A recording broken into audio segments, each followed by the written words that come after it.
नाजरीन, doctor Dawood Khan health care की जानब से हाजिर खिदमत हूँ। और आज का हमारा टॉपिक है अस्थमैटिक ब्रोंकाइटिस, जिसको आम लफ्ज़ों में अस्थमा कहा जाता है। तो नाजरीन, अस्थमा की वजूहात क्या हैं और क्यों कर बंदा इसमें मुब्तला होता है, तो जहाँ तक मैंने रिसर्च की है तो एक तो होता है जेनेटिक अस्थमा, ख़ानदानी आपको अगर आ रहा है तो उसमें आपके फेफड़े वीक रह जाते हैं। दूसरा ये होता है कि बाज़ औक़ात जो बच्चे सर्दियों में पैदा होते हैं और वीक होते हैं, तो बाज़ औक़ात उनके लिए सर्दियाँ काफ़ी डेंजरस तस्वर की जाती हैं, क्योंकि उसमें ये होता है जो बच्चे वीक होते हैं उनका इम्यूनिटी सिस्टम भी वीक होता है और वो उनको ठंडी हवा लग जाती है या कोई नमूनिया वगैरह का शिकायत हो जाती है और बाज़ दफ़ा वो क्लियर नहीं हो पाती, तो उसकी वजह से आपके फेफड़े के जो नालियाँ होती हैं वो मज़ीद वीक हो जाती हैं और तंग हो जाती हैं। तो उस सूरत में आप वो फॉर लाइफ के लिए आपका जो निज़ाम तनफ़ुस है वो वीक रहता है और आपकी फेफड़ों की नालियों में खड़खड़ाहट और उसमें तंगी आ सकती है, उसमें सख्ती आ जाएगी और उसमें इरिटेशंस भी होगी। तो वो जैसे ही सर्दियों का मौसम आएगा तो हर साल वो आपको तंगी भी फील होगी और वो अलामात दोबारा औद कर आती रहेंगी। तो इन चीज़ों से बचने के लिए ख़ासकर जब आपका बच्चा सर्दियों में पैदा होता है तो नहायत एहतियात की ज़रूरत होती है।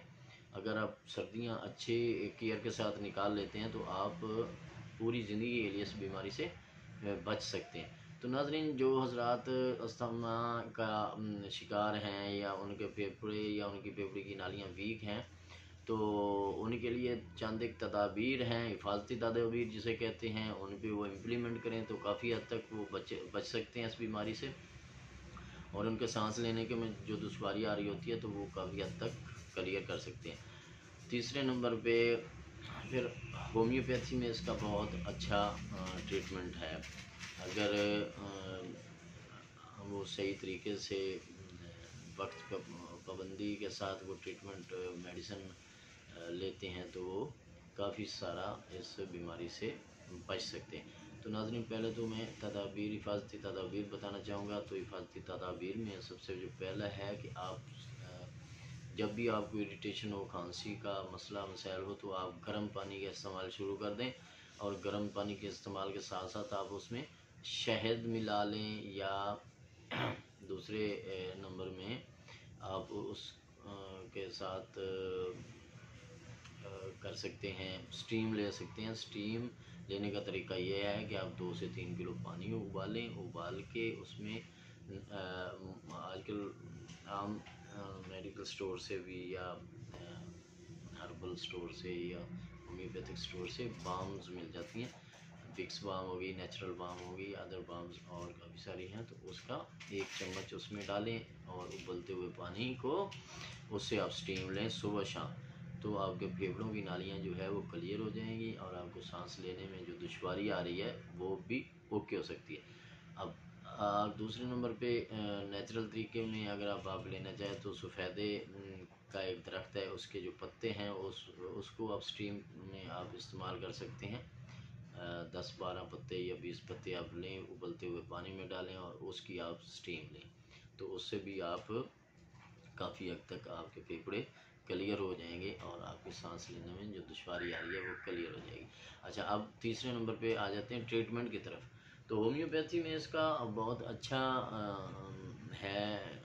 जो आपको अस्थमा का अटैक होता है उस सूरत में अगर आप एपिगाल 30 की चंद डोजें 2-4 मिनट के वक्फा से लें तो आपका ये दमे का जो दौरा होता है वो काफ़ी हद तक उसको रिलीफ मिल जाता है।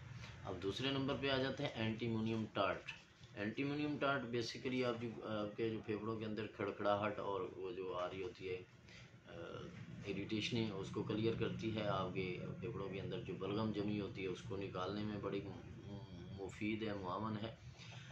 तो इसके साथ साथ अगर आपको खांसी है, खुश खांसी है, तो ड्यूरोसेरा 30 का इस्तेमाल करें। अच्छा, उसके बाद आ जाता है अगर आप क्रॉनिक डिजीज़ अस्थमेटिक डिजीज़ में है तो प्लांटा ओरिएंटल मदर टिंचर है या सनीगा है मदर टिंचर, इन दोनों का आप इस्तेमाल कर सकते हैं 5 से 10 कतरे सुबह दोपहर शाम पानी में हल करके।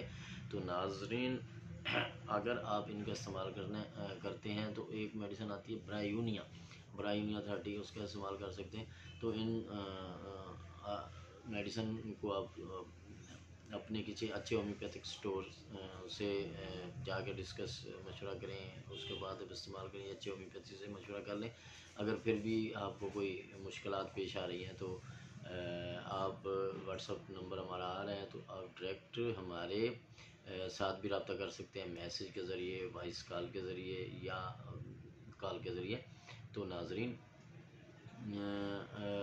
हमारा जो मकसद है वो होम्योपैथी को रोशनास कराना होता है। होम्योपैथी के बारे में अच्छे जो